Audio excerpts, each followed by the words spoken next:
Estamos de volta e vamos começar esse bloco falando de um fruto cítrico que faz o maior sucesso na mesa dos brasileiros. E eu estou falando do limão.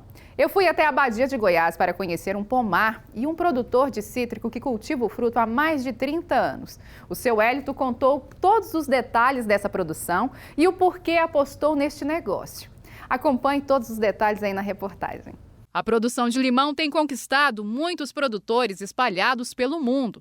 A Índia é um dos maiores produtores. Em seguida, o México. Já o Brasil ocupa a 5ª posição. O limão tem grande valor nutricional e é muito consumido pelos brasileiros. Além disso, os produtores têm investido no cultivo da fruta. E eu fui até a Badia de Goiás para conhecer o seu Wellington, que é produtor de limão. E em 3 alqueires, ele plantou 3.000 pés de limões, das variedades Tahiti, Galego e China. O produtor trabalha no segmento da citricultura há mais de 30 anos e conta como é o início da produção. O primeiro passo é você preparar o solo e depois você vai adquirir as mudas, né? Você vai fazer uma cova aproximadamente de 30 a 40 centímetros, né? Você vai perfurar o chão, um espaçamento de 6 metros por 7 ou 7 por 7 também, depende muito do solo. Se for um solo fértil, como é o nosso caso aqui, você deveria plantar ele de 7. Aqui está com 6,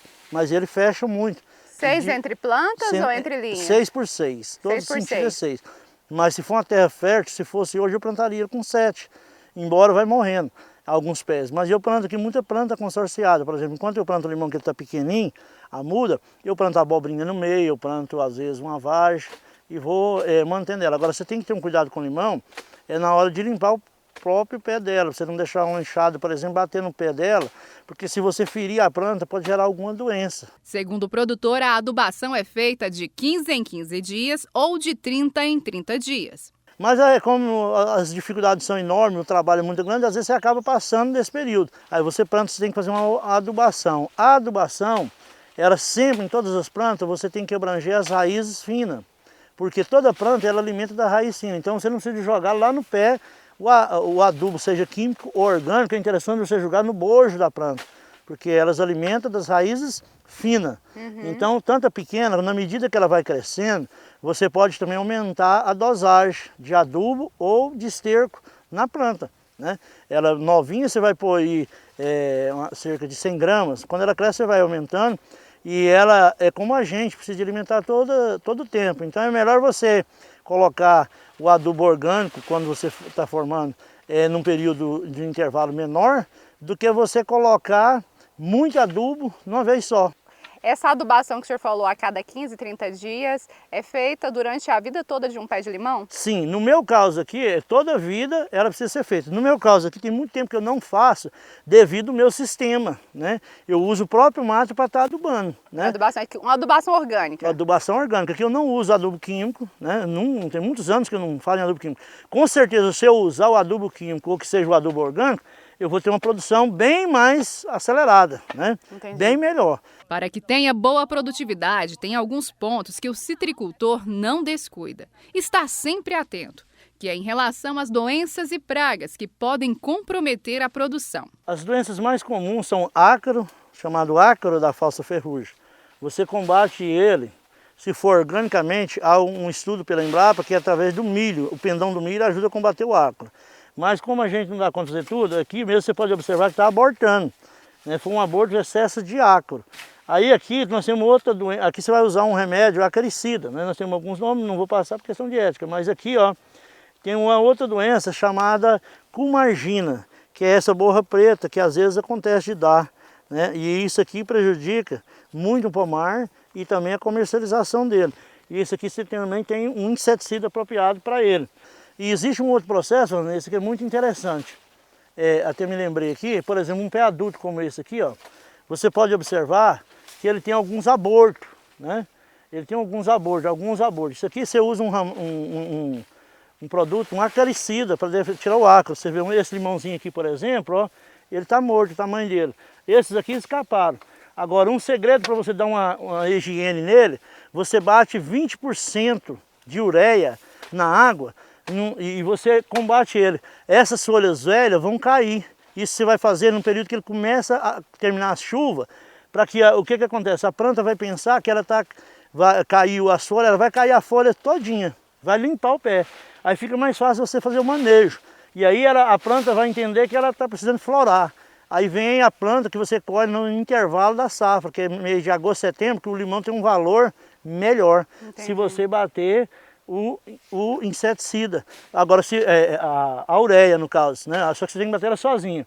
Aí após a ureia, você pode usar um acaricida, né? Você pode usar a adubação bem feita, que vai te ajudar muito. De acordo com o seu Wellington, quanto mais arejado é o pomar, melhor é a produtividade. Precisa ser feita uma poda bem feita. Você entendeu? Para evitar isso aqui, ó. A poda já ajuda muito, mas também há causas que nós temos que usar algum remédio. Então as principais pragas são? Cumargina e ácaro. E as doenças? Essas são as principais. Pragas e doenças. Né? Existe a gomose, que é o caso que ele mata o limão, ele dá no caule do limão, né? O gomose é aquilo que eu disse para você no começo, quando você planta o limão e você fere, né, ela dá. A gomose, ela racha o pé e morre e seca, como está o caso daquele pé ali, ó. Que secou. Depois de tantos cuidados, chegou o momento da colheita. E do plantio até chegar a esse ponto de colher o fruto, são em média 2 anos. Mas segundo o seu Wellington, é a partir do 3º ano que começa a ter uma rentabilidade maior. Com 2 anos, depois de você plantar, ele já começa a produzir, né? Mas ele já tem uma produção assim que vai dar um equilíbrio financeiro para você dar continuidade a partir dos 3, 4 anos para frente, que ele começa a ter uma produção boa. E é na hora da colheita que geralmente é feita a poda. Por isso que a gente faz essa primeira poda, é feita na foice, que é o que o meu amigo está fazendo aqui, o Luiz, ele está fazendo. Aí a gente tira elas, pica as galhas para que ela venha apodrecer e virar esterco, composto orgânico. Aí ele já tirou e aí nós vamos colher o limão. E na hora de colher, também tem que ter alguns cuidados. Você puxa ele com a varinha aqui que você está na mão, né, e vai colhendo. E vai colhendo. Aí você vai puxando, mas não colhe ele miudinho, porque se você colher, ele tem um valor comercial melhor desse porte acima. Às vezes, quando você vai apanhar muito alto, aí você não dá conta de selecionar ele bem já na colheita. E é outro detalhe, na hora de você colher ele ali, ó, você não pode puxar de uma vez para ele não queimar. Você dá uma rodadinha, se possível, pega ele na mão. Se não der, já cai no meio do mato, que está forrado, para que ele não venha queimar. Cada pé de limão desses, no caso do Tahiti, ele consegue colher em média 5 caixas por pé. Mas o normal é você colher um pouco menos para você selecionar. Por exemplo, esse limão aqui, ó, ele passou da hora de colher, ele está amarelo. Ele tem caldo, é excelente esse limão, só que ele não tem valor comercial como tem esses dois aqui, ó, que já estão verdes. Você entendeu? Então se você vem cá e colhe 5 caixas num pé e colhe um limão miúdo, é melhor você colher só os que estão nesse ponto e daqui 15 dias você passa. Quando você chega embaixo, você começa a colher em cima, quando você chega lá embaixo, você pode voltar colhendo lá em cima, você põe um limão de melhor qualidade. Por semana, o produtor consegue colher mais de 1,5 toneladas. A gente colhe quase todos os dias. Aqui, o que eu colho no sábado, normalmente eu levo na segunda, né? Eu sempre gosto de deixar ele um dia na roça, às vezes, dependendo da situação, eu não deixo, mas eu procuro selecionar ele bem selecionado. Eu levo em torno aí de 15 sacos por dia, 10 sacos, depende muito do dia. Aqui nessa área que estamos, tem 3 variedades de limão. O China, o Tahiti e o Galego. Aqui foi um fato que aconteceu interessante quando as mudas chegou, e a gente estava plantando, e os funcionários acabou plantando o galego misturado com o Tahiti. Aí morreu alguns Tahiti, alguns galegos, e eles se tornaram China. Então nesse espaço aqui, onde a gente está, ele tem os 3 juntos, você entendeu? Mas normalmente você tem o Tahiti numa área, e o China e o galego em outra. Separado. E às vezes, por exemplo, igual tem uma área que está acabando, você planta o galego, por exemplo, outra área você planta o Tahiti, não tem dificuldade de manejo. Essa questão, o espaçamento é o mesmo, o tratamento é o mesmo, então a colheita você separa ela bem no balde, né? Esse aqui é o limão galego, famoso, aquele que, né, quase ninguém tem. Nós temos a maior produção do estado, viu, Vanessa? São quantos pés de limão galego aqui que tem? Tem hoje 300 pés. Se você for na Ceasa e me encomendar, eu levo para você. Para irrigar a plantação, o produtor usou vários sistemas de irrigação. Nós molhávamos no começo por suco, depois nós passamos a molhar por dispersão e também molhamos no jato. Você reduz a mangueira com tanta pressão que você vai molhar, e esse tipo de doença aqui a gente elimina ela no jato. inseto, entendeu? Hoje está aqui porque agora está findando o período de chuva, mas no próprio jato aqui você lava o pé da planta, você elimina os insetos também. Você mistura ele na lama, ele morre asfixiado. Mas esse jato que o senhor faz vai de planta por planta? Planta por planta. Isso é feito manualmente? Manualmente. Na entre-safra, cada planta é irrigada 2 vezes por semana. Quanto mais você molhar, e aí vem a questão da lâmina d'água, Vanessa. Porque o que é lâmina d'água? É igual um alface. Se você planta um pé de alface, você molha ele muito cedo, mas você passa o dia inteiro sem molhar, de tarde ele está murcho. Então, quanto mais você molha num intervalo menor, melhor vai ser para a planta. De preferência, você molhar à noite. E aí entra a questão que eu estou dizendo para você, a aspersão ou microaspersão. Ele ainda fala das dificuldades que enfrenta ao comercializar o produto. Mas as dificuldades às vezes é tanto, o valor hoje, por exemplo, de mercado no limão é R$20 o saco. O custo para mim colocar no mercado hoje é em torno de R$15. Você acredita? Eu ganho R$5 no saco de limão hoje. Então eu tenho que colher várias sacas para poder ter um retorno, né? E defender o leitinho das crianças. Mesmo diante de todas as dificuldades que o produtor enfrenta, o setor do agronegócio não para. E para completar, vivemos um momento crítico na economia. Com a chegada da pandemia do coronavírus, trouxe também alguns problemas para os pequenos e médios produtores. Nós enfrentamos recentemente um problema muito sério para nós, que foi aquela greve dos caminhoneiros.